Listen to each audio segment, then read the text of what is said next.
सृष्टीतला प्रत्येक जीव काहीतरी यज्ञ करतोय, म्हणजे काहीतरी देतोय, म्हणून सृष्टी टिकून आहे.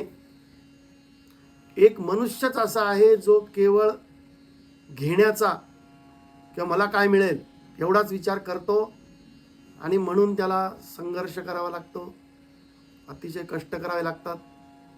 आणि मग तो म्हणतो की जग अतिशय वाईट आहे, फार समस्या आहेत, काहीही सहज साध्य नाही, तो तक्रारी करतो. त्याच्या हे लक्षात येत नाही की आपली कर्म करण्याची वृत्ती किंवा पद्धत ही चुकते.